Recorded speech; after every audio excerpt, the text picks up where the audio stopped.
Alors bonjour, je m'appelle Jannick Christen, je suis très heureuse d'être dans Carrément Bien. Avec cette pensée, cette construction, je suis un garçon. À mes 18 ans, sur mon lieu d'études, je vais rencontrer une jeune femme qui va devenir ma première compagne.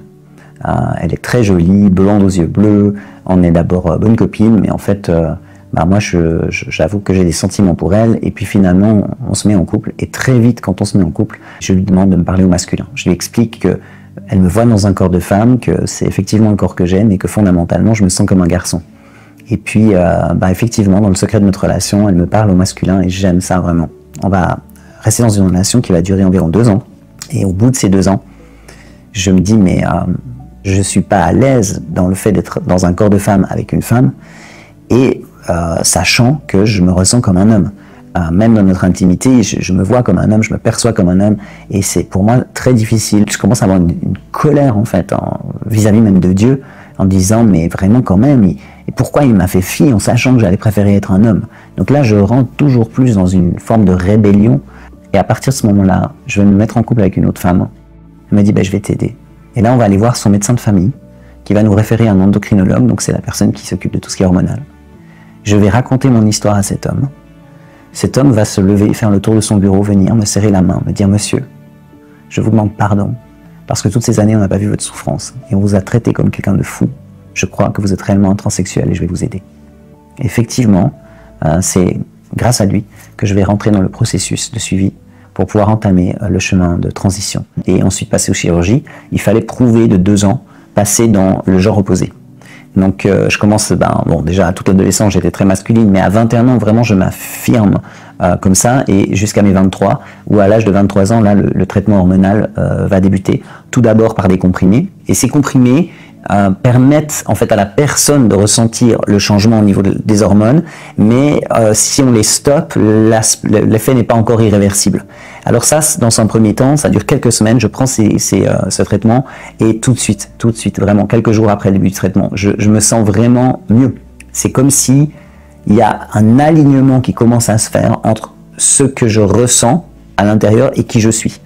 Je peux pas l'exprimer, c'est un soulagement, etc. Et ça vient conforter les médecins sur la pensée que je suis effectivement une personne trans. Bon, j'ai aussi du coup tout le suivi avec psychiatre, sexologue, je passe au test de Rorschach. Et finalement, après tous ces tests, toutes ces choses, le diagnostic de dysphorie de genre est posé. Et suite à ce diagnostic, effectivement, le traitement hormonal peut aller dans une différente ampleur, à savoir on commence les injections intramusculaires. Le but des injections, c'est aussi de protéger mes organes, parce qu'une prise prolongée des comprimés est délétère pour le foie. Donc voilà, donc on passe aux intramusculaires, et là, alors les changements deviennent irréversibles, à savoir que je commence à muer, je vois ma musculature se développer, et puis alors là, j'ai vraiment un taux de testostérone qui devient... je souris parce que je me revois en fait avec les changements au niveau du comportement que ça va générer. Et je me revois par exemple en train j'allais parquer ma voiture, et il y a quelqu'un qui est arrivé et qui a pris ma place de parc. Oula! Alors à l'époque, j'aurais dit bon c'est pas grave, mais là je suis sorti de la voiture, je pouvais taper, cogner, être extrêmement, alors je vais parler de mon masculin du coup, mais extrêmement violent, que c'est toutes les 3 semaines que je fais une injection intramusculaire dans la cuisse. Pour redonner à mon corps en fait de la testostérone, puisque mon corps naturellement n'en fabrique pas. Donc c'est assez intéressant, ça m'apprend beaucoup de choses aussi sur le fonctionnement du corps humain, mais voilà, je fais l'injection, j'ai vraiment un taux de testostérone qui monte assez fort et qui gentiment va commencer à rediminuer. Et je me souviens quand j'arrivais à la 3e semaine, souvent ma compagne de l'époque me disait « Oh, je sens qu'il va être le temps d'une nouvelle injection ». Parce que justement je devenais un peu plus tendu, j'avais des bouffées de chaleur, je commençais à être un peu plus dans l'agressivité, parce que j'arrivais à être en manque en fait. Et là avec la testostérone, le fait que je fais plus de sport, je bouge, mon poids s'aligne, et je commence à me trouver, pardon pour l'expression, mais beau gosse, et du coup à être beaucoup plus sûr de moi, à devenir... à avoir du coup l'envie effectivement aussi de rencontrer quelqu'un et de fonder une famille. C'est comme si mon rêve de petite fille, mais dans la tête d'un petit garçon, mon rêve prend forme. de plus en plus. Donc après, pour moi, l'aspect de la chirurgie, c'est tout ce que j'attends pour finir en fait d'aligner ce corps à ce que je crois. Donc je vais passer par la chirurgie. J'ai 24 ans. Entre l'hormonothérapie et les interventions chirurgicales, de 21 à 24, donc 3 ans et demi. 3 ans hormonal n'est jamais anodin. Maintenant, au niveau de l'hormonothérapie, passant de femme à homme, tout particulièrement, parce que la testostérone, elle augmente en fait la densité du sang, donc il y a des risques au niveau cardiaque, mais qui pour moi, je m'en fiche complètement, je veux être un homme, point. Et puis, au niveau chirurgical, oui, il y a des risques importants, ça c'est sûr. J'ai eu 3 interventions chirurgicales pour devenir franc. Lors de 2 d'entre elles, j'aurais pu vraiment y rester. J'ai perdu beaucoup de sang en fait. J'ai eu des complications. Mais du coup, oui, les interventions sont risquées, restent risquées malgré tout. On entend plein de témoignages de greffes qui n'ont pas pris, de personnes qui se retrouvent avec des poches à urine, qui n'ont du coup jamais d'organes comme ils voulaient en avoir au niveau de la reconstruction. On entend des infections. Moi-même, j'ai eu une infection, donc c'est vraiment pas drôle du tout. Donc on peut avoir un organe qui nécrose, des organes qui ne fonctionnent plus comme ils sont censés fonctionner. Au de la transition, que j'ai été parmi les premières personnes, puisque en tout cas dans l'hôpital où j'avais été opéré, je devais être vraiment les toutes premières personnes, genre 7 ou 10e ou je sais pas, quelque chose comme ça. Donc vraiment, c'était pas courant à l'époque du tout. À mon époque, dans le cadre de la transition, on parlait de 1 cas sur 500 000. Aujourd'hui, on parle d'une intervention, de 2 interventions par jour du lundi au vendredi en Suisse. C'est le traitement hormonal, je me suis senti mieux, ça c'est sûr. Mais plus j'allais dans les démarches, à savoir injection et ensuite chirurgie, ah ouais, je me sentais hyper heureux. Alors ça, c'est ça en fait qui m'a amené. C'est comme, d'ailleurs, je me souviens de m'être réveillé après la première des interventions. Je me suis réveillé, j'ai regardé et c'était comme, et c'est comme si ma vie commençait en fait. Pourtant la veille, je me souviens, parmi toutes les interventions, je me souviens la plus lourde, la veille au soir, j'étais dans cet hôpital, je faisais des pas, des va-et-vient dans le corridor, et je sentais l'Esprit de Dieu au fond de moi, qui me disait non, non. Mais je savais pas quoi faire. C'était comme, j'ai tout essayé. Et j'entendais ce cri au plus profond de mon cœur. Puis je disais, mais j'ai tout essayé. Et je suis parti, c'était vraiment comme un tourment en fait. C'est comme si je mettais une couche de plus, quoi, parce que je voulais plus entendre ce non, dans le sens, mais j'ai tout essayé, c'est pas que j'ai fait semblant. Donc je suis parti au bloc le lendemain matin et mes larmes coulaient en fait. Je pleurais pas finalement en fait je pleurais de lui faire mal, parce que j'avais conscience que je faisais mal à Saint-Esprit, que j'endurcissais mon cœur, ouais. Et oui, tout au long de mon cheminement, jusqu'à ce que j'y aille, finalement, je ne peux que le voir aujourd'hui, hein. Dieu a parlé. En fait, Dieu m'a parlé à travers sa parole. C'est quand même un des premiers moyens les plus importants d'ailleurs à travers lequel Dieu nous parle, c'est sa parole. Plusieurs fois, je suis tombé sur Ésaïe 45 et il y a notamment le verset 9 qui dit « Malheur à qui conteste avec son Créateur. L'argile, dit-elle, à celui qui la façonne, que fais-tu là ?» Et pour moi, quand je lis ce verset en lien avec la transsexualité, je suis mal, je me sens comme une tasse qui hurle, mais je suis pas une tasse, je suis un bol. Donc en fait, je suis mal à l'aise, je sais au plus profond de mon cœur, que c'est pas le meilleur de Dieu pour moi, mais en même temps, quand je vois tout ce que j'ai fait pour arriver jusqu'à ce jour-là, eh ben je me dis, je vois pas comment je peux m'en sortir. Donc à quelque part, ma relation avec Dieu va être différente. Je vais mettre une certaine distance, c'est-à-dire j'aime Dieu, mais clairement, il y a des choses que j'ai pas envie de prendre. Donc je prends une certaine distance, il y a des choses que j'ai plus envie d'entendre. Et je vais aligner Dieu à ma sauce. Au lieu d'aligner ma vie à la volonté parfaite de Dieu, je vais commencer à aligner Dieu à ma sauce. Je vais faire toujours beaucoup de recherches, notamment sur Internet, et je tombe notamment sur une étude je crois que c'était une chaire médicale ou une université, en tout cas c'était aux Pays-Bas, où ils avaient évoqué la possibilité que une glande au niveau du cerveau ait une taille différente en fonction de si on est un homme ou une femme, et que chez les personnes trans, cette glande serait inversée, que les femmes ont la glande de l'homme et que l'homme a la glande de la femme. Quand j'ai vu ça et entendu ça, pour moi, c'était ah ben voilà, en fait, je suis pas tant rebelle à Dieu, je suis juste malade et il faut que je me soigne. Et d'ailleurs, en rentrant dans mon cheminement de transition, c'est la version que je vais balancer à toutes les personnes qui viendraient me contrer dans la pensée que je fais quelque chose de contraire à la volonté parfaite de Dieu. Je vais dire, mais en fait, je suis malade comme une personne qui a un diabète, ben je me soigne. Et en fait, je vais mettre ça en avant. J'ai l'impression que dans ce cheminement trans, il y a comme au bout d'un moment une ligne qu'on franchit et c'est comme une ligne de non-retour. C'est comme si tout à coup ça devient une obsession, il faut passer par là, il faut être opéré, enfin je serai bien. Et c'est comme une quête, une poursuite qui fait qu'au bout d'un moment, mais les gens peuvent vous dire toutes les choses qu'ils veulent, mais il n'y a plus cette capacité ou cette volonté d'entendre parce que il y a eu trop de douleur, ça fait trop mal, parce qu'on a l'impression d'avoir tout essayé, parce qu'on se dit qu'on est comme ça, et j'ai envie de dire ça, c'était pas facile à mon époque, mais je pense que ça l'est encore plus difficile pour les gens aujourd'hui, les jeunes aujourd'hui, puisqu'ils sont entourés maintenant d'un langage qui leur dit, mais tu peux être ce que tu veux, et ça pose aucun problème, c'est bien que tu sois ce que tu veux, mais je ressens vraiment, en tout cas, qu'il y a tout à coup un point de non-retour. Et que en plus, les gens qui nous mettent en garde, entre guillemets, ou qui voudraient qu'on évite ça, c'est souvent des gens de notre famille ou des proches ou des amis proches et à quelque part, si j'ose me permettre, c'est presque les moins qualifiés entre guillemets parce qu'ils sont tellement impliqués affectivement qu'on n'est pas capable nous de les entendre parce que parfois les conflits ont été aussi avec eux, etc. Alors c'est triste, hein. Beaucoup de parents vont se reconnaître en disant ah mais moi j'ai dit ça 15 fois à mon gamin, il m'a jamais écouté.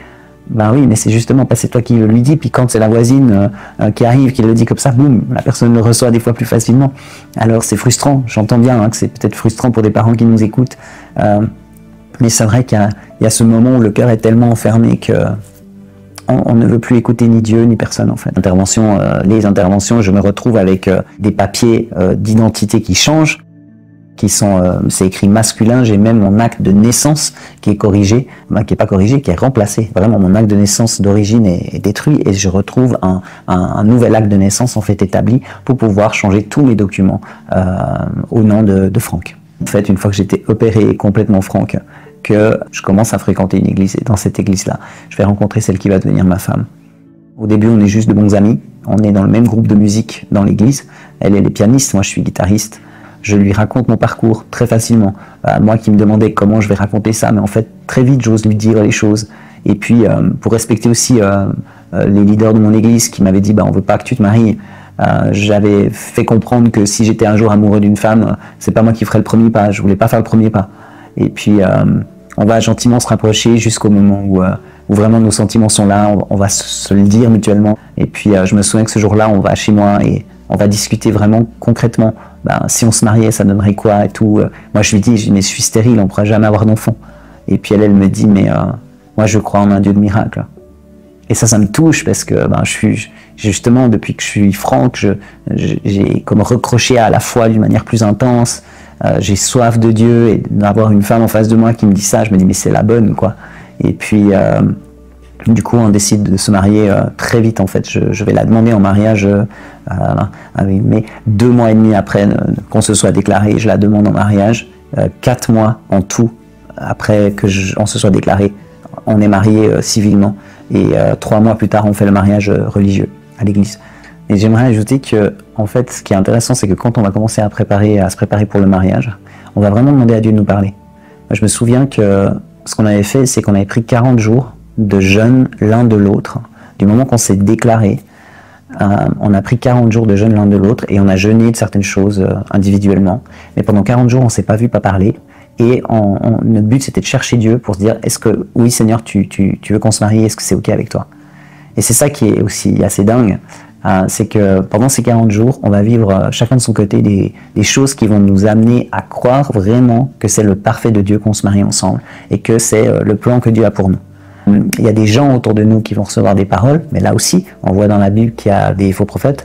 Donc il y a vraiment un esprit de séduction et de tromperie qui nous amène vraiment à croire, à recevoir même des promesses. Le jour où je demande à Dieu, est-ce que je peux la demander en mariage, j'ouvre ma Bible et je tombe au hasard. Je tombe sur... Non, c'est pas vrai, pardon. c'est pas ouvert au hasard. J'ai une référence, je crois, qui est montée dans mon cœur. Et quand j'ai regardé ce que c'était, oui, parce qu'on m'était dit dans Genèse. Et en fait, le verset, c'est va prendre pour femme à Padan Aram, etc. Celle qui est, puis c'est un membre de sa famille, etc. Puis nous, on est petits cousins. Alors, c'est comme pour moi, ça vient encore me conforter que c'est bien elle. Donc, pour dire jusqu'où ça va, il y a une telle tromperie, il y a une telle détermination aussi dans mon cas, bah, que tout ce qu'on va recevoir, en gros, ça va dans ce sens-là. Alors au niveau de mon église, l'église où j'ai rencontré cette pianiste, en fait, donc comme je l'ai dit, ils voulaient pas que je me marie. Pour eux, c'était pas quelque chose qu'ils voulaient. Donc le fait en fait que on commence à fréquenter, ben là, ils nous disent clairement qu'ils ne sont pas d'accord. Ils nous encouragent à cesser la relation. Pour nous, on a tellement de conviction que finalement, on décide d'aller de l'avant, ce qui va faire qu'ils vont nous demander de quitter l'église. Et puis là, on est un petit peu dans l'impasse. Il faut trouver quelqu'un qui sera d'accord de nous marier. Et là aussi, une dizaine de jours avant le mariage, alors qu'on n'a toujours personne, il y a une personne qui accepte, qui accepte d'être le pasteur qui va nous bénir pour le mariage. Donc finalement, tout ce qui semblait difficile semble s'aplanir, et nous, on a toujours plus cette conviction qu'à quelque part, Dieu va travailler à travers nos vies, Dieu va se servir de nos vies pour toucher l'Église, pour amener l'Église à apprendre à accueillir les gens qui sont différents, que notre parcours et tout le rejet qu'on peut ressentir et vivre, Dieu va l'utiliser pour glorifier son nom, pour faire du bien en fait. Donc on est vraiment dans cette logique. En plus, j'ai reçu des promesses, des paroles, que Dieu allait m'utiliser comme un brise-glace, etc. Donc toutes ces choses, je me dis, c'est ça en fait, je suis en train d'ouvrir une voie, et j'ai vraiment comme presque l'impression d'avoir un mandat de Dieu pour ouvrir une voie, pour que l'Église puisse accueillir les gens différents. On parle de beaucoup d'inclusion aujourd'hui, j'ai vraiment l'impression d'être un peu là-dedans en fait, et presque d'être investi d'une mission. Donc c'est dire jusqu'où la tromperie était là, et jusqu'où j'étais complètement aveuglé, quoi. Quand on entend des gens, même dans l'adultère, dire je quitte mon mari parce que Dieu m'a parlé, je vais épouser l'autre, tu dis mais c'est tellement pas biblique, comment tu peux en arriver là? En fait, moi je vais pas juger ces gens, j'étais dans la même hérésie, clairement. Dès qu'on se marie, en fait, on va vivre un mariage particulièrement fort et extraordinaire. On est très très complices, très proches l'un de l'autre, très tactiles, on rit beaucoup, et puis vu qu'on a été pas mal rejetés, qu'on s'est retrouvés seuls, on est vraiment ensemble. 1 mois après notre mariage, 3 ou 6 mois après notre mariage, je me souviens plus exactement. Un jour, j'ai mon papa spirituel qui dit, Franck, j'ai reçu un truc pour toi et j'aimerais te parler. Alors en quittant mon travail, je m'arrête vers lui et il me dit, voilà, Franck, je crois vraiment au plus profond de mon cœur, Dieu m'a parlé que, en fait, t'aurais jamais dû changer de sexe. Et là, je lui dis, mais attends, comment ça? Il me dit, mais oui, mais Dieu se trompe pas, en fait, il t'a créé femme, et c'était pas du tout son désir que tu changes de sexe. Et je pense que ça, c'est venu aussi dans son cœur. C'était vraiment un homme qui cherchait Dieu, qui aimait Dieu. C'était un homme vraiment de foi. Alors je pars de chez lui sonné, quoi. Je rentre à la maison, je partage ça avec Laurence, c'est le prénom de mon ex-épouse. Et puis là, je lui dis, mais écoute, voilà ce qu'il a reçu. Pour elle, c'est aussi un choc. Parce que quand elle entend ça, elle se dit, mais ça veut dire que si Franck ne devrait pas être Franck, j'aurais dû marier qui? On n'aurait jamais dû se marier, du coup j'aurais dû marier qui? Donc quand même, pour elle, ça l'ébranle aussi un peu. Donc on va passer un petit temps comme ça, où c'est pas trop facile. On va continuer à chercher Dieu, puis moi j'ai toujours cette pensée de cette grâce qui me porte, etc. Et puis un jour, je m'arrête quand même à dire à Dieu, écoute, moi je veux bien me repentir, mais je sais pas comment le faire, et encore moins le faire de façon sincère, vu que pendant plus de 20 ans, j'ai été mal dans ma peau. J'ai cherché, j'ai essayé de trouver comment être bien, d'accepter ma féminité et tout. Maintenant, enfin je suis bien, enfin je me sens heureux. Comment tu veux que je me repente sincèrement alors que je suis passé par tout ça? Comment être sincère dans mon repentir? Puis je dis, voilà, je veux bien me repentir, mais amène-moi à ça, quelque part, voilà. Et quelques temps plus tard, je suis au travail, et j'ai développé une relation d'amitié avec le mandataire qui m'emploie. Et puis, un jour, il me fait un coup tordu, si j'ose dire ainsi. C'est comme un coup de couteau que je reçois dans le dos, quoi. Et je suis tellement choqué là, je pars aux toilettes et je dis à Dieu vraiment, je lui dis, mais alors voilà, comment c'est possible qu'il m'ait fait ça après tout ce que j'ai donné, investi, blablabla. Et là, j'entends dans mon cœur, et je te permets de ressentir une infime partie de la douleur que j'ai ressentie quand tu as fait ce que tu as fait. Ce que mon cœur a ressenti quand tu as fait ce que tu as fait. Et là, je tombe à genoux et je commence à pleurer. Et je pleure, mais vraiment avec... Tu vois, je parlais tout à l'heure de Saint-Esprit qui dit non, Et cette douleur était tellement insupportable de lui faire mal, de blesser son cœur.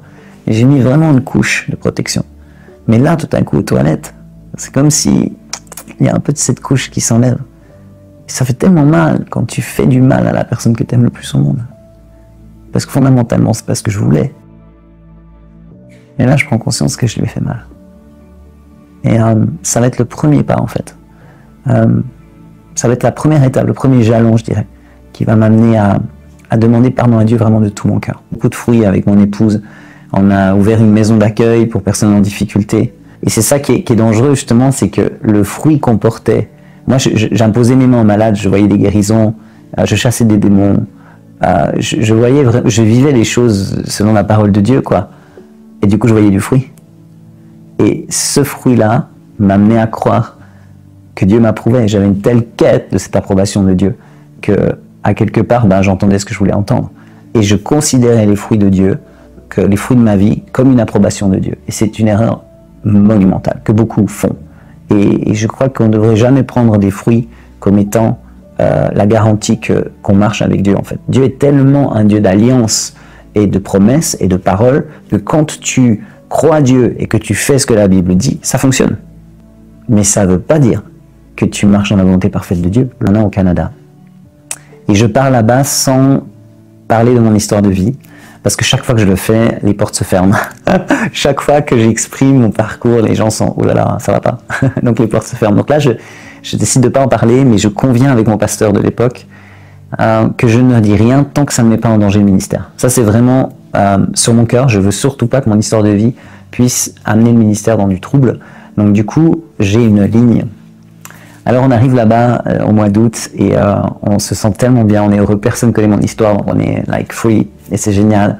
Et on va servir pendant plusieurs mois, on développe de belles amitiés avec les leaders du ministère, on s'éclate dans ce qu'on fait. C'est comme les gens qui travaillent dans le ministère vont comprendre ce que je dis. Quand tu te lèves le matin et que tu œuvres pour le Seigneur et que tu rentres chez toi le soir, il y a une telle joie de te dire que tu as contribué à quelque chose d'éternel.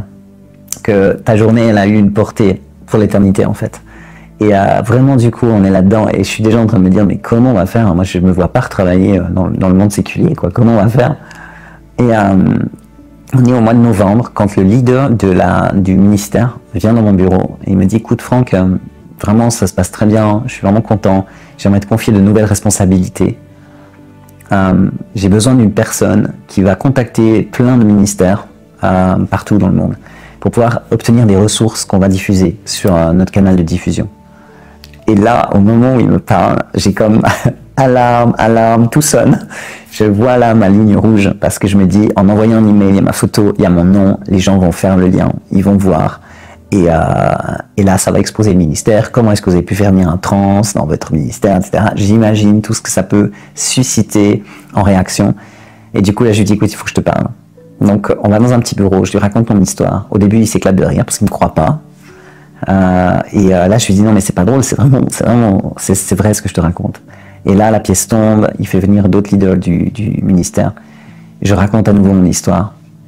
Et je m'attends à ce qu'on me dise, ben voilà, demain matin, vous aurez un avion. Bye bye. Et pas du tout. Parmi les 3 leaders qui sont présents, un se lève. Il vient vers moi avec un regard. J'ai l'impression de voir le cœur de Jésus dans ses yeux.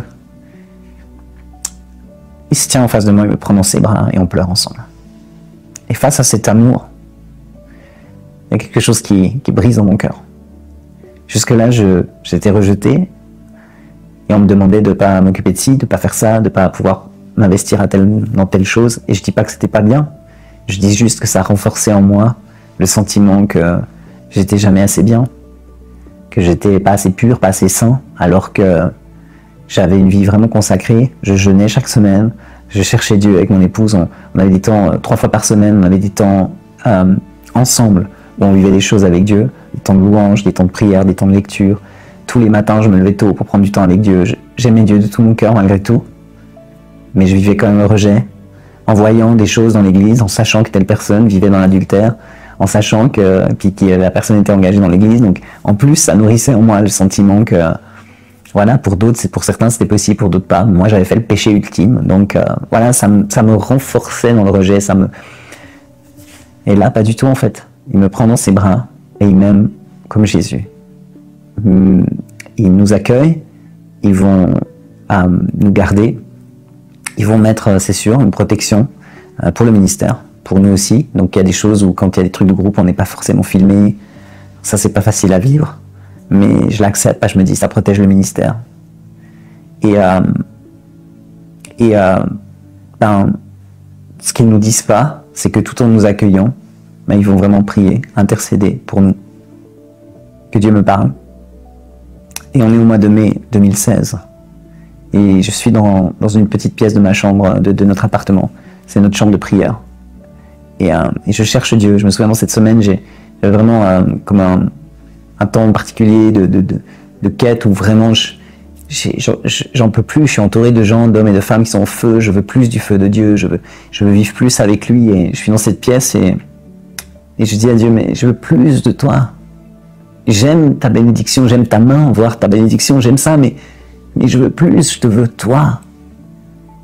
Et à ce moment-là, Dieu me parle clairement. Il me dit, tu veux plus de moi? Il y a quelques années, tu as fait quelque chose. Si tu veux plus de moi, il y a un prix à payer. Et il va ajouter 2 choses. Il va me dire, si tu me fais confiance, je te restaurerai dans ton identité initiale. Et si tu fais le choix de rester tel que tu es, je ne t'aimerai pas moins. Mon amour pour toi ne changera pas. Et là, c'est le sol qui s'ouvre. C'est un tsunami, c'est une vague, je ne sais pas comment exprimer. C'est comme si, d'un coup, tout le voile qui est devant mes yeux, tout ce que j'ai bâti, construit, toute cette identité après laquelle j'ai soupiré, que j'ai poursuivi et acquise, c'est comme si tout est mis à la lumière. Je ne peux plus me mentir, je ne peux plus me réfugier derrière mon passé, derrière des expériences vécues, derrière une étude hollandaise. Je ne peux plus dire quoi que ce soit, c'est comme si la vérité est exposée et mise à nu. Je sais que Dieu m'a parlé au plus profond de moi et Dieu me fait une offre. Dieu me laisse le choix, soit de mourir et de le gagner lui, soit de chérir ma vie et that's it. J'avais conscience que mon choix impliquait ma destinée éternelle. Et je sais que certains diront non, c'est pas vrai, du moment que tu as donné ta vie à Jésus, t'es sauvé, quoi que tu vives, etc. Mais personnellement, je ne crois pas à cela. C'est comme si je voyais ce choix en face de moi. Alors, il ne me l'a pas dit, si tu ne prends pas la bonne décision, tu iras en enfer. Il ne l'a pas dit, mais au fond de mon cœur, je savais que je savais. Et c'est tellement logique quand on y pense, parce que Dieu, les gens pouvaient se tromper. Les gens pouvaient voir Franck et croire que j'étais Franck. Mais Dieu, lui, quand il me voit, quand il nous voyait, il voyait 2 femmes.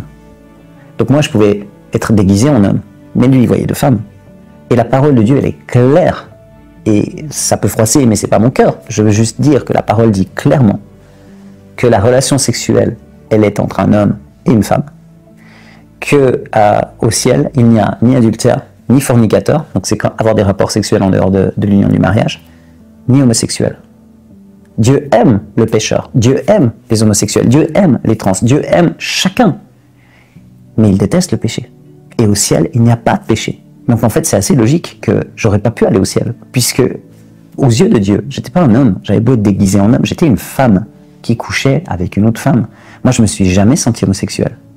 Mais on peut l'appeler autrement, dire que c'est de la transsexualité. La réalité, aujourd'hui, et je l'ai complètement accepté, c'est que malgré tout le déguisement, la chirurgie, tout ça, j'étais une femme. Et c'est ça qui est très sournois, c'est que j'ai eu l'impression d'être déguisé en femme pendant 25 ans, 24 ans.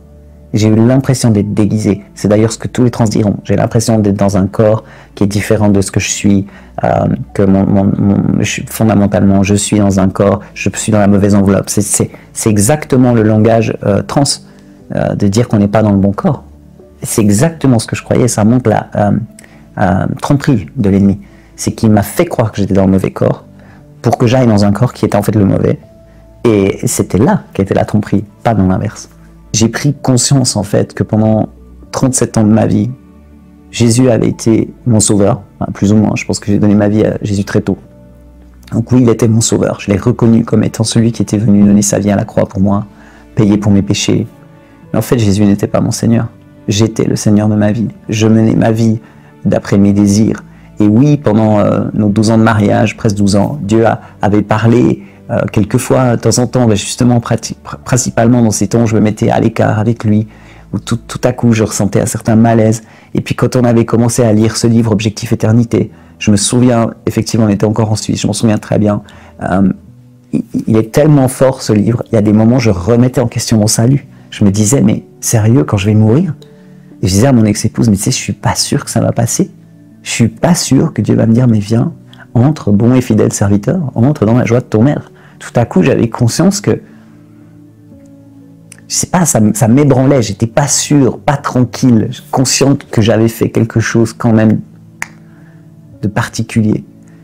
Donc, je dirais que Dieu m'a parlé quelquefois pendant, je sais pas, je voudrais pas mentir ou dire quelque chose, je sais pas le nombre de fois, mais de temps en temps, il y a eu peut-être trois fois en 12 ans où tout à coup vraiment, j'étais là, puis je ressentais une certaine gêne par rapport à ce parcours. Mais là, dans cette chambre, c'était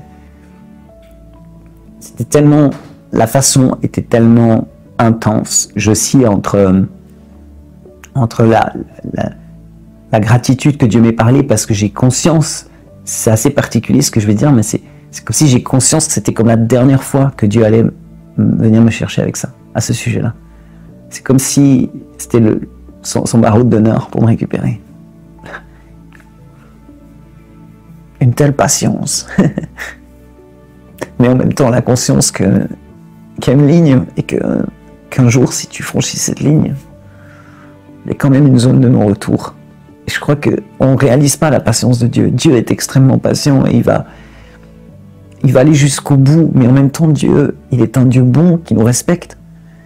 Même s'il sait que le meilleur pour toi, c'est dans telle direction, si tu t'entêtes à fond, il y a un moment, il va respecter ton choix. Parce qu'autrement, Dieu serait un abuseur. Dieu serait un dictateur. Dieu, il veut ton cœur.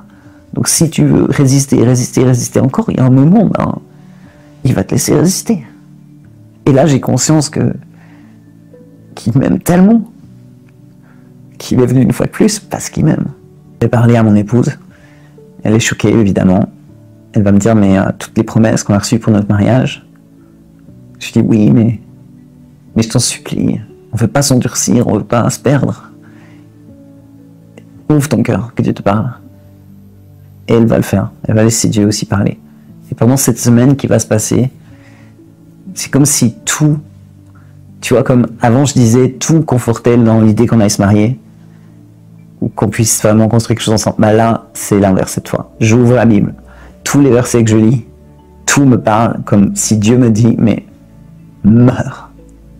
Meurs à ta vie, meurs à toi, meurs à qui tu crois être. Quand Paul, qui pourrait être fier de toute sa vie, dit, mais toutes ces choses, je les considère comme de la boue pour gagner Christ. C'est comme si tout à coup, je vois que tout ce qui faisait ma joie, ma fierté, même mon couple, on vivait dans l'excellence, je crois, selon le royaume de Dieu, c'est ça le comble. On vivait le couple tellement d'une manière magnifique, où je crois réellement que même si on était complètement dans l'erreur, on exprimait le couple d'une manière qui honorait Dieu, c'est ça le comble. Mais on était tellement perdus, tellement dans l'erreur. Et là, c'est comme si Dieu me dit, mais donne-moi tout ça, en fait. Et mon identité, Franck, ce que j'ai construit, ce que plein de gens ne connaissent pas, j'ai pas envie d'exposer ça. J'ai honte, pour moi, être une femme, c'est impossible, c'est un vertige, c'est monstrueux. Mais dans cette semaine, chaque fois que j'ouvre la parole, et je vais vivre des circonstances, j'en ai jamais parlé, mais j'ai relu ça dans mes notes récemment. Je disais à Dieu, mais parle-moi, si c'est toi qui me parles, si tu veux que je me repente, mais parle-moi encore, parle-moi encore. Et je me souviens que je suis au bureau, je suis en train de faire un travail de graphisme sur un truc, et je demande à la personne pour qui je fais ce travail de venir dans mon bureau, pour voir le travail sur l'ordinateur. Et elle regarde le travail, on est là, et tout à coup, elle me dit, Franck, je m'excuse, j'ai une question à te poser. Je dis, ah oui? Elle me dit, non mais, j'aimerais pas te la poser, mais ça fait une semaine, c'est là, et je dois te la poser. Je dis, bah vas-y, je pense tu vas avoir des accouches, qu'est-ce qui se passe, quoi. Et là, elle me dit, Franck, si Dieu te demandait de revenir en arrière, est-ce que tu le ferais? Non mais là, il faut comprendre quoi, je suis dans cette semaine où je crie à Dieu. On n'a pas du tout parlé de ça avec elle, elle me sort ça. Mais comment tu peux encore endurcir ton cœur? Et je me souviens que, du coup, je me suis levé du bureau et j'ai commencé à tourner comme un lion en cage et dire mais pourquoi maintenant? Pourquoi moi? Pourquoi après toutes ces années? Et au bout d'un moment, une fois que toute la colère, je l'ai hurlé, je dis mais oui, s'il me disait clairement. Et je me souviens que ce jour-là, on part, elle me ramène, celle qui me ramène à la maison, et on est dans la voiture, elle conduit, je suis assise à côté, et on parle de ça, elle me dit, tu sais, la question que je t'ai posée, ouais, elle me dit, je réalise de tout ce que ça impliquerait, et tout, et puis que tu aurais peut-être besoin d'un truc de fou, que Dieu te confirme, genre comme si le ciel s'ouvrait. Et au moment où elle dit ça, mais c'est pas une joke, hein, c'est vraiment ce qui s'est passé. Au moment où elle dit ça, alors que tout était cloudy, comme vraiment bouché, tout à coup, au moment où elle dit ça, le ciel s'ouvre et il y a le soleil qui fait pouf. Et là, on se regarde les deux dans la voiture. Et rien que de le dire, j'ai la chair de poule, parce que c'est ce qui s'est passé littéralement. Et dans cette voiture, on s'est regardé. Et c'est comme si Dieu attestait même en face d'elle que là, mais ouais. Donc, au bout de cette semaine, je ne peux pas expliquer, c'est comme si je sais que j'ai le choix, oui. Mais je sais que le meilleur des choix, c'est de renoncer à ma vie. Que Dieu l'a attesté, non pas seulement à moi, mais à toute personne autour de moi. Dieu a aussi parlé au cœur de mon ex-épouse qui a la même conviction. Et on choisit, on décide qu'on va divorcer. Et dans un deuxième temps, que je vais devenir une femme. Et voilà, on prend cette décision et le fait qu'on prenne cette décision va impliquer des choix radicaux. On n'arrive plus à s'embrasser, on n'arrive plus à se toucher comme on se touchait avant. C'est comme s'il y a tout à coup un interdit, j'ai conscience que c'est plus possible. On dort plus ensemble, je vais dans la chambre où Dieu m'a parlé justement, je dors là-bas, après je suis plus à l'aise qu'on habite ensemble, c'est trop bizarre. Là où je travaille, ils acceptent de me loger, donc je dors là-bas. Mais ça n'empêche pas que c'est difficile, qu'il y a des moments vraiment durs. Et je me souviens un jour, je rentre du travail et j'ai mal, et je dis, mais j'ai un mal de chien, j'ai l'impression que tu m'amputes à vif. Ça pourrait pas faire plus mal, c'est pas possible. Et là, je lui dis, mais comment tu veux que je vive sans elle? Comment? Et là, j'entends clairement dans mon cœur, Franck, t'as souvent dit que t'étais prêt à mourir pour elle. C'est maintenant. Et là, instantanément, mes larmes s'arrêtent. Et je comprends ce qu'il veut dire. Et je fais ce choix dans la voiture, de lui redonner sa fille. D'accepter que ce ne sera plus ma femme, que je ne peux plus poser mes mains sur elle comme avant. Je lui demande juste d'en prendre soin. Et ce jour-là, je fais le choix de mourir à mon rôle de mari. J'ai fait le deuil du rôle du mari, j'ai fait le deuil du rôle de père. Et il reste Franck, qui doit encore mourir. Et ça va prendre un peu plus de temps. Jusqu'à ce que je puisse arriver par amour pour lui, à même détester cette vie que j'ai tant aimée. Pas parce que cette vie était détestable pour moi, mais elle l'était pour lui. Et à cause de ça, je veux plus la chérir du tout. Je veux juste voir les choses comme il les voit. Dieu va agir. Du moment que je marche dans l'obéissance, je vois du fruit. Par exemple, après quelques mois, je vois que mes sentiments pour elle, Dieu les a ôtés. Et ça, c'est pour les gens qui nous ont connus, ils peuvent mesurer ce que ça implique. Parce qu'on était très fusionnels, très complices, jamais l'un sans l'autre. Donc là, il y a une œuvre extraordinaire que Dieu va faire. Et alors que je vais continuer dans ce cheminement, quelques mois après, peut-être un an quand même environ, mais je vais voir tout à coup que l'attirance que j'ai pour les femmes n'est plus là. Je le vois parce que, habituellement, si j'étais en présence d'une femme, j'allais rentrer dans un schéma de séduction. Et là, tout à coup, c'est plus là.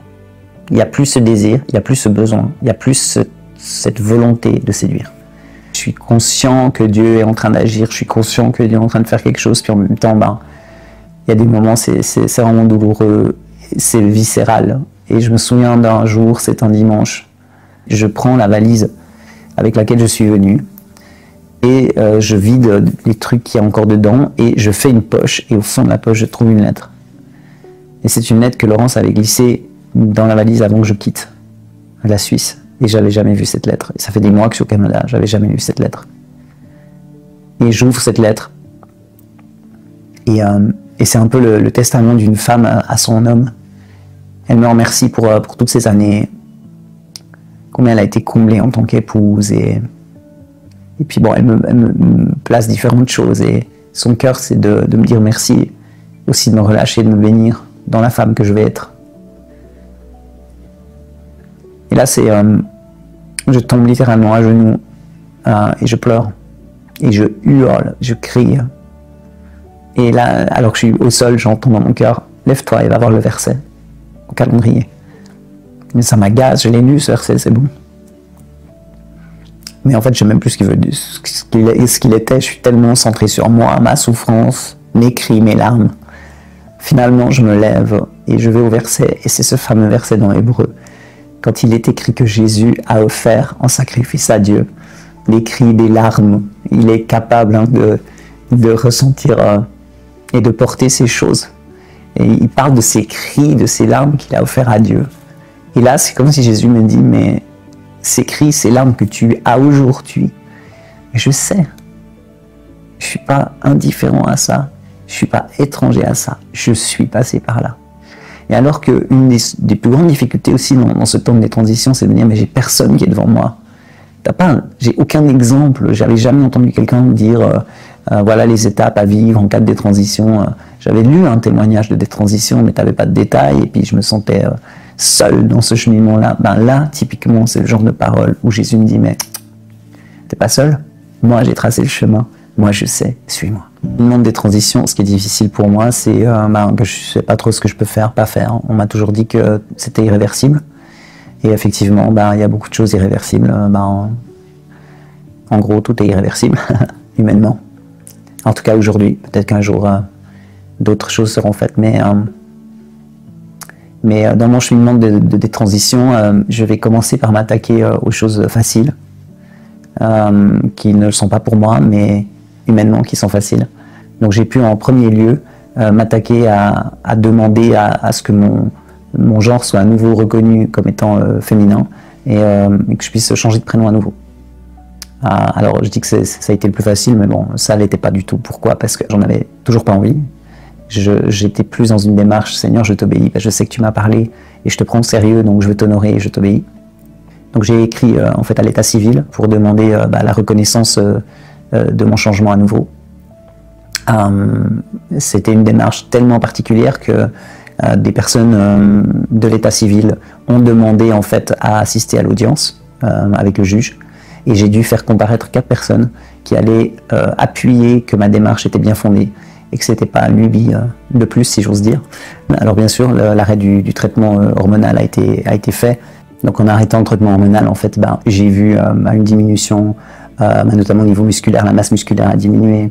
Mais je dirais en gros que c'est la seule chose qui m'a marqué. Je sentais vraiment comme si la dimension à l'intérieur de mes muscles, ça changeait, c'était très particulier. Donc ça, c'était pas forcément facile. Il y avait d'autres choses qui ont diminué, comme aussi j'étais peut-être une forme d'agressivité un peu moins présente. Et une des premières choses qu'il faut que je puisse faire, c'est ôter ma barbe. Pourquoi? Parce que les gens en face de moi, ils voient toujours un gars. En plus, j'ai muet, donc j'ai une voix basse. Donc quand on voit qu'il y a une barbe naissante, ça aide pas pour que les gens puissent m'appeler par un prénom féminin. Après, j'ai choisi un prénom que peuvent porter des hommes ou des femmes, donc c'est vrai que ça rend les choses plus simples quand même. Mais malgré tout, on voit la barbe et j'ai toujours ma musculature, ma voix basse, bref, ça reste que les gens me disent bonjour monsieur. Donc j'entreprends d'aller ôter la barbe. Je vais chez un chirurgien esthétique qui commence le laser pour retirer cette pilosité au niveau du visage. Et ça me touche parce que c'est pas très agréable, mais c'est bon, ça va, hein, c'est pas non plus l'horreur au niveau du laser. Mais je vois que ces pas de foi et d'obéissance réjouissent le cœur de Dieu. Et ça m'aide pour les pas suivants en fait. Au niveau chirurgical, c'est sûr que les choses sont irréversibles. On peut pas reconstruire des choses qui ont été ôtées. On peut pas On peut pas recréer des choses. On parle de reconstruction, mais la réalité, c'est qu'il y a des choses qu'on peut pas reconstruire. À la fin de l'année 2016, au moment où le divorce a été prononcé, moi j'étais au plus bas.